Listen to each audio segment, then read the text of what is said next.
Ned Stark is still one of the worst characters in Game of Thrones. No doubt about it.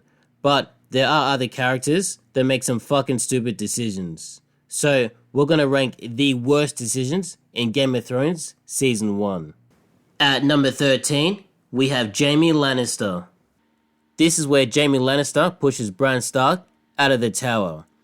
And the ramifications for this weren't really that much, at least right away.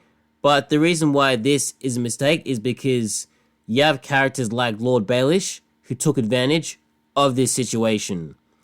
And this really didn't need to happen. All Jaime Lannister had to do was tell Bran, keep a secret. And even if Bran went and told someone, no one would have believed him. They would have said, Bran has a wild imagination, he's just a kid, and that would have been it. At number 12, we have Viserys Targaryan. So Viserys draws his sword in a Dothraki camp. And this is a big no-no because you're not supposed to draw your sword on Dothraki sacred ground. But obviously he does this. Now, I don't think Viserys is an idiot because his whole thinking was, alright, I know that you're not allowed to bring weapons on Dothraki sacred ground. So therefore, if I bring my weapon, I'll be in charge of whatever situation I'm in. And I can threaten people until I get what I want. It's actually pretty smart what he was doing, but obviously it didn't work out. And he ends up having a pot of boiling brass poured on top of his head. So obviously he dies. At number 11, we have Waymar Royce. This is right at the beginning of the show, where we have 3 rangers go beyond the wall. The whole mission was to track down some wildlings, which they end up doing. Will discovers that some wildlings have been massacred in some messed up way, so he goes back to Waymar. Will and Garrett try to convince Waymar Royce that they need to go back to the wall, but obviously Waymar Royce declines, and he says to get back on your horse. From this point on, Waymar and Garrett get killed by White Walkers. Then shortly afterwards, Will gets executed by Ned Stark. And I'm not really sure why Will doesn't go back to the Night's Watch. I'm guessing he was so petrified by seeing White Walkers that he just tried to get as far south as he could, but had he gone back to the wall, he could have told his brothers that Waymar and Garrett were killed by wildlings, and he managed to escape, because we know for a fact that nobody would have believed him if he said they were killed by White Walkers. So, there you go. And further on from this point, Benjen Stark ends up leading a mission to find out what happened to his brothers. And even he goes missing with some other rangers. So, had Waymar Royce gone back to the wall with Will and Garrett, I think none of this would have happened. But obviously you could argue that eventually some brothers and rangers would have discovered White Walkers and eventually someone would have died. So you could argue it either way. But this one decision did get a lot of people killed, so it's still a bad decision. At number 10, we have Nymeria. This is where Nymeria bites Joffrey, right after Arya attacks Joffrey because Joffrey was fucking around with the butcher's boy.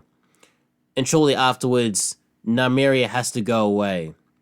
But for some reason, Lady gets executed by Ned because it's like, well, there's a direwolf, so fuck it. What's even more messed up is the butcher's boy gets executed by the Hound, even though the butcher's boy did nothing wrong in this situation. If anything, he's the pacifist in the situation, so he's trying to make sure nothing goes wrong. But yet, he ends up getting killed. Ridiculous. At number 9, we have Sir Hugh. So, right after Jon Arryn died, Sir Hugh should have gone to the Vale. Now, the reason why he doesn't is because he gets knighted and he gets a large sum of money. So, basically, he gets promoted. But the other reason why I don't think he leaves is because I don't think he knew the reason Jon Arryn died, which is a concern because This is the sort of secret that could get you killed. And lo and behold, Sir Hugh gets killed by the Mountain in a tourney.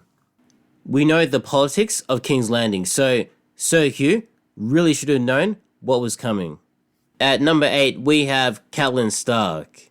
Now, Catelyn decides to kidnap Tyrion Lannister, and she doesn't take a whole lot of men with her, which is ridiculous because if you have such a high-profile hostage, you should have a lot of men to protect that hostage, but obviously she didn't. And they end up getting attacked by hill tribesmen, and nearly everyone gets killed. Luckily, enough men survive to wipe out the hill tribesmen, but things could have gone differently. Catelyn could have gotten killed, Tyrion could have gotten killed, and this whole thing would have been a complete waste of time. At number 7, we have Ned Stark. So, Ned Stark resigns as Hand of the King. Now, normally this wouldn't have been an issue, but you have to remember that Tyrion Lannister was a hostage at this point. So, Jaime ends up confronting Ned. What happens afterwards is Jory gets killed, as well as some other men. And then Ned gets speared through the leg by a Lannister soldier. Now, none of this would have happened if Ned Stark hadn't resigned as Hand of the King. But obviously, Ned being the honorable character that he is, everything has to be done by the books. And because of this, he gets a bunch of his men killed, and he gets injured as well. At number 6, we have Ned Stark. So Ned sends Beric Dondarrion and 100 men to arrest Gregor Clegane. But the real crime in this is that he only sent 100 men. Tywin Lannister sent Gregor Clegane to attack the Riverlands. This was to send a message to Ned because obviously Tyrion Lannister was held captive by Catelyn. And Catelyn is from the Riverlands, so obviously Ned would have gotten the message. But it's absolutely ridiculous that Ned didn't send more men. And what's even worse is that he didn't realize that this was a trap meant for him. At number 5, we have Joffrey. So Joffrey decides to execute Ned Stark, which has to be one of the dumbest decisions ever in the show's history, because it makes it even harder to bargain for Jaime Lannister, who becomes a captive by the Starks. And on top of that, they even managed to end up losing Arya Stark to a Night's Watch party, which is absolutely ridiculous. The worst part about this all is that the whole realm ends up rising up against the crown, all because of this one stupid decision. The worst part about this is that the Lannisters had all the cards. If they wanted to, they could have made Robb Stark bend the knee. But obviously Joffrey is a fucking idiot, and he didn't give a fuck. At number 4, we have Tywin Lannister. So Tywin decides to give Jaime half his forces, which is about 15,000 men. And what ends up happening is that Jaime ends up being captured by the Starks. I think Tywin underestimated Robb Stark because he was a young boy, so he thought that he'd be able to best him easily, but obviously that didn't end up happening, and he paid the price. At number 3, we have Ned Stark. So Ned has the brilliant idea of confronting Cersei about her bastard kids. Now, I think Ned thought that once he told Cersei about this, that she was just going to leave the capital, and that would be that. Robert Baratheon would get back from his hunt, and Ned would tell Robb about Cersei. Then Robb would track down Cersei and take her out. But this whole thing makes no sense because why the fuck would Ned give Cersei a head start if he knew that Robb was going to try and track her down and kill her anyway?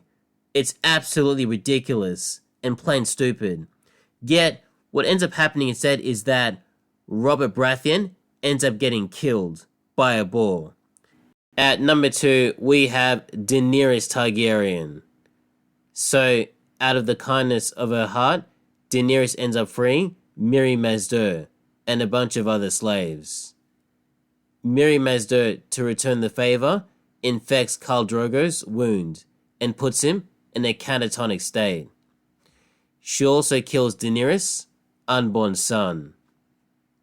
And because of this, Daenerys ends up losing a Khalasar of over 100,000 people, which is devastating.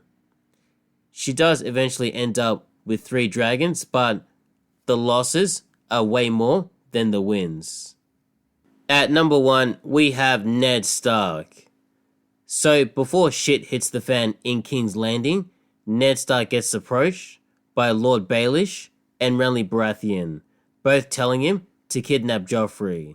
But obviously, Ned refuses. And what happens next is a whole list of events that ensures afterwards. Ned gets betrayed by Lord Baelish and Lord Varys. He gets a whole bunch of his men killed.